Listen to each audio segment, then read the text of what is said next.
Banorët e Zvërnecit u tronditën 2 vjet më parë kur Jared Kushner publikoi planet për një resort luksoz në një nga zonat më të bukura të Bregdetit shqiptar. Një gadishull i rrethuar nga deti, laguna dhe flamingot, ku prej brezash familjet e zonës kishin kultivuar tokën, por pas projektit prej miliarda dollarësh fshihet një histori shumë e ndërlikuar. Banorët pretendojnë se toka u është marrë në mënyrë të palikshme që në vitet 2000 dhe se prej gati 2 dekadash janë përfshirë në betejë gjyqësore për pronësinë. Në qendër të kësaj historie është Artur Shehu, një biznesmen shqiptar që jeton në Miami dhe që sipas prokurorëve shqiptar është përfshirë në një rrjet ndërkombëtar të trafikut të drogës dhe pastrimit të parave. Megjithatë, avokati i tij mohon kategorikisht akuzat dhe thotë se Shehu është thjesht pronar toke dhe se aktivitetet e tij kanë qenë të ligshme. Konflikti mori një tjetër dimension në fillim të këtij viti, kur grupi i zhvillimit të mbështetur nga Kushner pagoi rreth 110 milionë euro për tokën e Shehut në Zvërnec. Vetëm 2 muaj më vonë, SPA kërkoi arrestimin e tij, duke akuzuar për një rol drejtues në një organizatë të gjerë ndërkombëtare të trafikut të kokainës dhe pastrimit të parave. Sipas prokurorëve, rrjeti i sillte kokainë nga Amerika e Jugut drejt Europës dhe më pas pastronte fitimet përmes pasurive të paluajtshme në Shqipëri.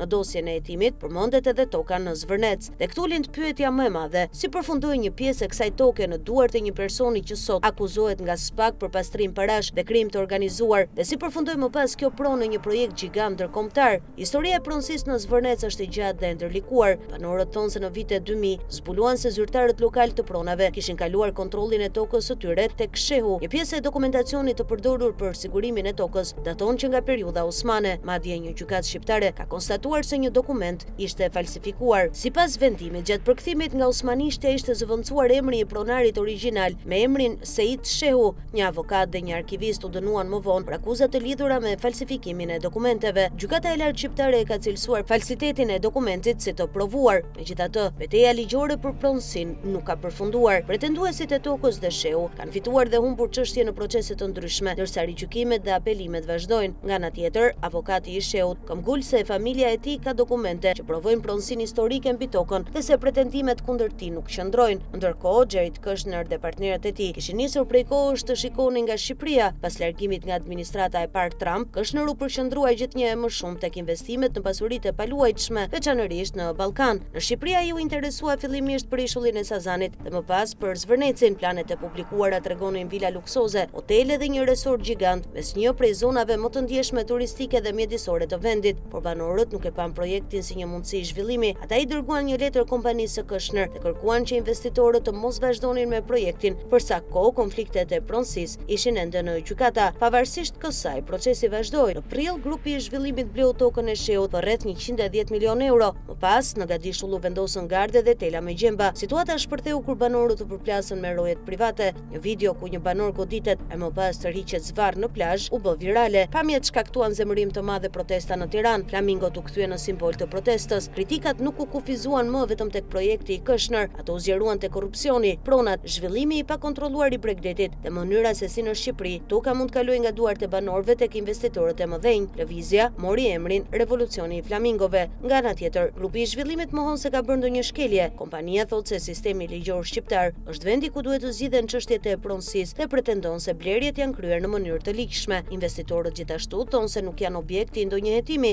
por prokurorët shqiptar thonë se paratë e Shehut nga shitja e tokës janë ngrirë dhe kjo e bën çështjen edhe më të ndjeshme, sepse në këtë histori nuk kemi vetëm një projekt turistik, kemi një konflikt pronësie që zgjat prej dekadash, dokumente të kontestuara, një person të akuzuar për lidhje me trafikun ndërkombëtar të drogës dhe një investim prej miliarda dollarësh që synon të transformojë një nga zonat më të rëndësishme turistike të Shqipërisë. Projekti i Kushnerit me një vlerë të deklaruar rreth 5 miliardë dollar ka mbështetjen e fortë të kryeministrit Edi Rama, i cili e konsideron një investim strategjik për ekonominë shqiptare. Por pyetja që mbetet është shumë e madhe se vetë resorti a mund të quhet e pasur një pronë? Historia e saj është ende në gjykata dhe a mjafton fakti që një investitor i huaj e ka bler tokën për të mbyllur një konflikt që banorët thonë se vazhdon prej gati 2 dekadash? Në Zvërnec, përballë detit, lagunës dhe flamingove, përplasen sot 3 botë: banorët që kërkojnë pronën e tyre, shteti që kërkon investime dhe kapitali ndërkombëtar që shen në këtë territor një nga projektet më të mëdha turistike të Ballkanit, shkruan The Wall Street Journal. Ndërsa SPAK e ka futur Artur Shehu në një dosje të madhe për trafik droge dhe pastrim parash, toka që ai shiti është për tashmë pjesë e një projekti shumë të madh dhe pikërisht këtu qëndron dilema, jo vetëm se kush do të ndërtojë në Zvërnec, por se mbi çfarë historie pronësie do ndërtohet ky resort, sepse në Shqipëri